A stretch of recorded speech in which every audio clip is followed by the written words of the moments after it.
नमस्कार दोस्तों, जय हिंद जय भारत। मैं हूँ C L Saini, C D R K Saini B Ed classes में आप सभी का हार्दिक स्वागत है, अभिनंदन है। दोस्तों, हमारे इस चैनल के माध्यम से आप सभी के लिए पाठ योजना निर्माण कार्यक्रम चलाया जा रहा है। इस पाठ योजना निर्माण कार्यक्रम के अंतर्गत आप द्वारा हमारे इस हेल्पलाइन नंबर पर जो भी पाठ योजना के टॉपिक हमें सेंड किए जाते हैं उन्हें बनाकर हमारे द्वारा हमारे चैनल पर अपलोड किया जाता है, जिससे आपको सहायता मिलती है।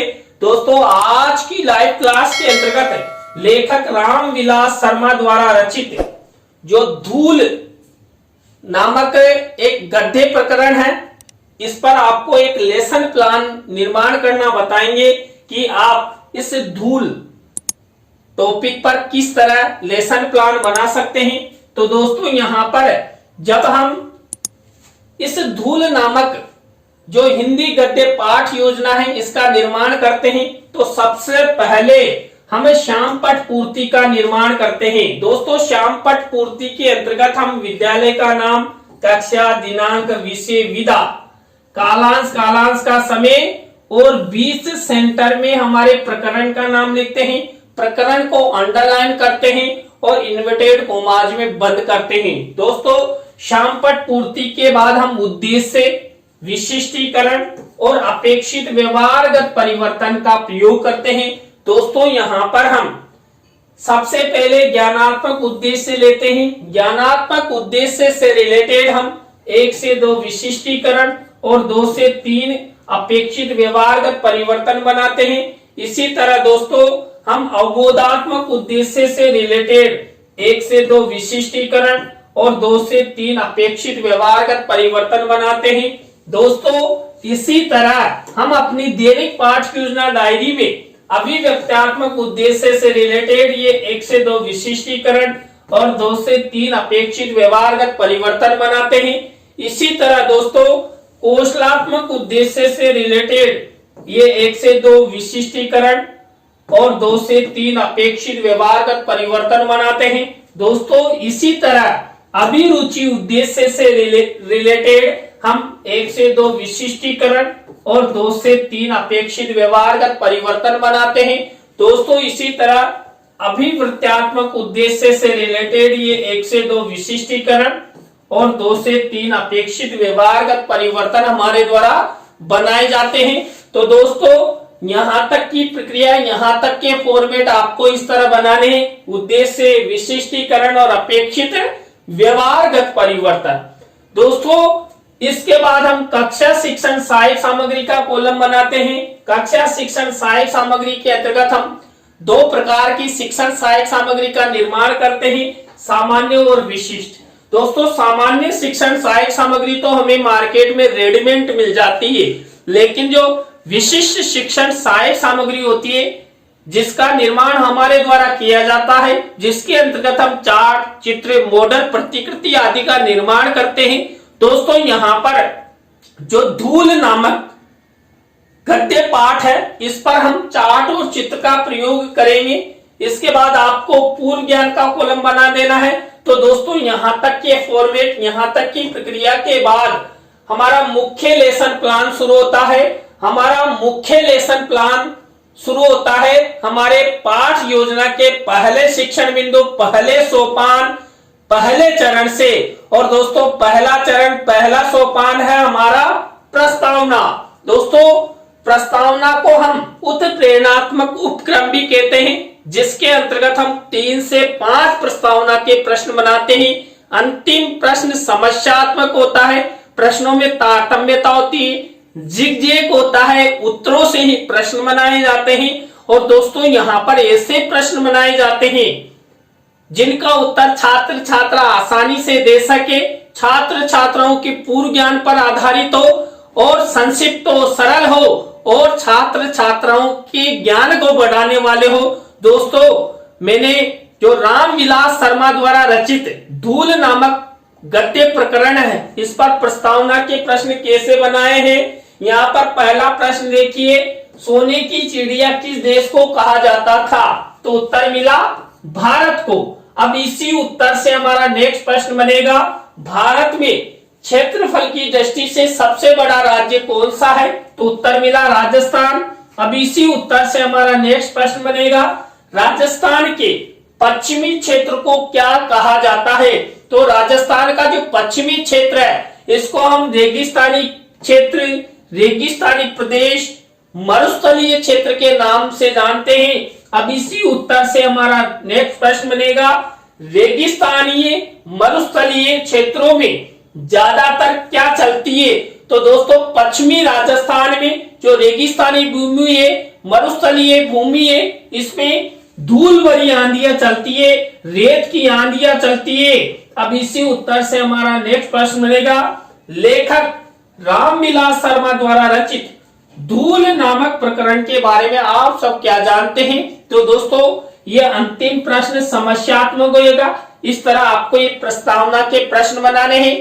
प्रस्तावना शिक्षण बिंदु के बाद हमारा सेकंड शिक्षण बिंदु आता है, कौन सा? उद्देश्य कथन। दोस्तों यहाँ पर उद्देश्य कथन किया गया है, जिसे हम देखिए पाठ्याभिसूचना भी कहते हैं। बच्चों आज हम सब लेखक रामविलास शर्मा द्वारा रचित धूल नामक पाठ के बारे में विस्तार पूर्वक अध्ययन करेंगे। तो आप सब बने रहें हमारे साथ, हमारे इस चैनल के साथ। और दोस्तों यदि आप हमारे इस चैनल पर पहली बार आए हैं तो हमारे इस चैनल को सब्सक्राइब करें और पास ही बने बेल आइकन को जरूर दबावें। और दोस्तों उद्देश्य कथन में आप चित्र दिखाना चाहते हैं तो आपको इस तरह शिक्षण सहायक सामग्री के कॉलम में चित्र लगा देना है। तो देखिए दोस्तों ये लेखक रामविलास शर्मा का चित्र मिनिएचर के रूप में लगाया है, और जो धूल है, जो आंधियां चलती है धूल की, उसका मिनिएचर यहाँ पर लगाया गया है। तो दोस्तों ये प्रस्तावना और उद्देश्य कथन हुआ। इसके बाद थर्ड स्टेप होती है पाठ प्रस्तुतिकरण की। दोस्तों पाठ प्रस्तुतिकरण के अंतर्गत सारा लेसन प्लान चलता है। यहाँ पर जो छात्र अध्यापक छात्र अध्यापिका होते हैं, ये छात्र छात्राओं को निर्देश देते हैं कि आप सब जो रामविलास शर्मा द्वारा रचित जो धूल नामक पाठ है, इसकी पृष्ठ संख्या को अपनी अपनी हिंदी पाठ्य पुस्तक में खोल लीजिए और देखिए। तो इस तरह पाठ प्रस्तुतिकरण की स्टेप हो गई।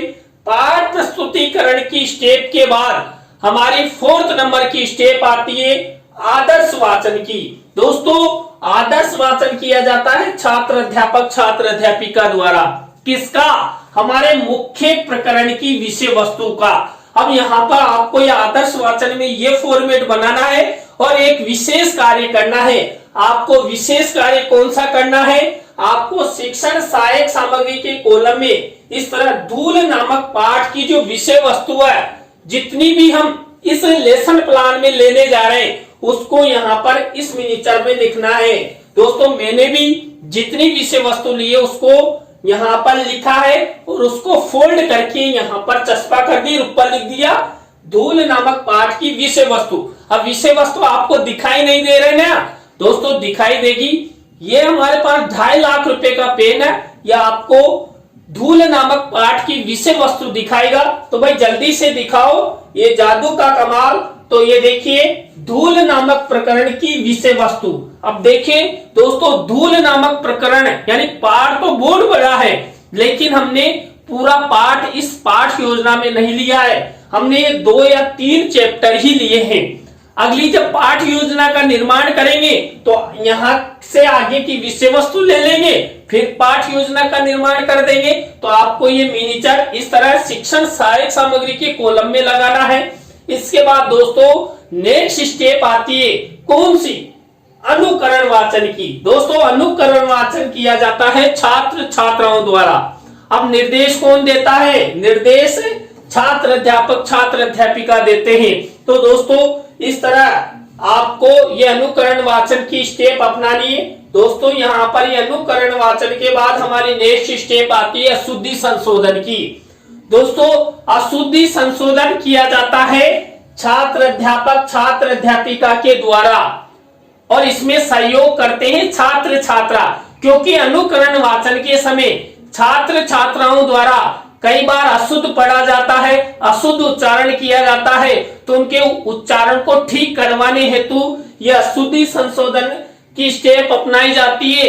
और यहाँ पर आपको एक विशेष कार्य करना है, श्यामपट्ट कार्य वाले कॉलम में इस तरफ ब्लैक शीट का निर्माण करना है। एक तरफ अशुद्ध शब्द, एक तरफ शुद्ध शब्द लिखना है। तो दोस्तों हमने 7 से 8 अशुद्ध शब्द और जितने भी जब हम कक्षा में इस पाठ का प्रेजेंटेशन करेंगे, आदर्श वाचन और अनुकरण वाचन, यानी अनुकरण वाचन में जो अशुद्धियां पढ़ते कितने शब्दों की आती है उसके हिसाब से डिपेंड करता है। दोस्तों अशुद्धि संशोधन के बाद गद्य पाठ योजना का नेक्स्ट शिक्षण बिंदु होता है काठिन्य निवारण। दोस्तों यहाँ पर काठिन्य निवारण इस तरह किया जाता है, आपको श्यामपट्ट कार्य वाले कॉलम में इस तरह ब्लैक शीट का निर्माण करना है। शब्द, अर्थ, विधि, प्रविधि और प्रयोग इस तरह का फॉर्मेट बनाना है और आपको अच्छे से काठिन्य निवारण करना है। और ये काठिन्य निवारण श्यामपट्ट पर ही होता है। तो इस तरह काठिन्य निवारण हुआ। काठिन्य निवारण यदि आप अच्छा करते हैं तो छात्र छात्राओं के जो शब्दों का ज्ञान भंडार होता है उसमें वृद्धि होती है।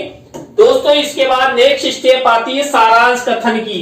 अब दोस्तों हमने जो आदर्श वाचन के समय जो धूल नामक प्रकरण की विषय वस्तु ली है उसका सारांश कथन यहाँ पर किया जाएगा। दोस्तों हमने यहाँ 2 या 3 चैप्टर लिए थे, उसी की ही सारांश कथन यहाँ पर किया जाएगा। आपको एक विशेष कार्य यहाँ पर करना है। आपको विशेष कार्य के तहत शिक्षण सहायक सामग्री के कॉलम में सारांश कथन का मिनीचर लगाना है। अब यहाँ पर अंदर सारांश कथन लिखा हुआ है, यहाँ तो रंगीन मिनीचर लगाया गया है और इसको फोल्ड करके ये लिख दिया है। तो अभी आपको पाठ का सारांश दिखाई देगा। तो देखिए धूल नामक पाठ का ये सारांश हो गया है और वहां पर शिक्षण सहायक सामग्री के कॉलम में इसको मैंने फोल्ड करके रख दिया था। तो दोस्तों ये सारांश कथन हुआ। सारांश कथन के बाद आपको बोध प्रश्न बनाने हैं। जो हमने विषय वस्तु ली उसी में से ये बोध प्रश्न उत्तर बनाए जाते हैं। तो ये बोध प्रश्न उत्तर हो गए। दोस्तों यहाँ पर बोध प्रश्न उत्तरों के बाद हमारी नेक्स्ट स्टेप आती है मौन वाचन की। अब यहाँ पर मौन वाचन छात्र छात्राओं द्वारा किया जाता है और जो छात्र अध्यापक छात्र अध्यापिका होते हैं ये निर्देश देते हैं कि जो अभी हमने पढ़ा प्रश्न उत्तर आपसे पूछे उसको एक बार आप मौन रहकर पढ़िए। तो मौन वाचन के बाद हमारी नेक्स्ट स्टेप आती है विचार विश्लेषणात्मक प्रश्नों की। दोस्तों विचार विश्लेषणात्मक प्रश्नों में क्यों और कैसे वाले प्रश्न अधिक पूछे जाते हैं। हम 3 से 5 विचार विश्लेषणात्मक प्रश्न बनाते हैं। तो दोस्तों ये विचार विश्लेषणात्मक प्रश्न हो गए। तो दोस्तों विचार विश्लेषणात्मक प्रश्नोत्तरों के बाद हमारी नेक्स्ट स्टेप आती है मूल्यांकन प्रश्नों की।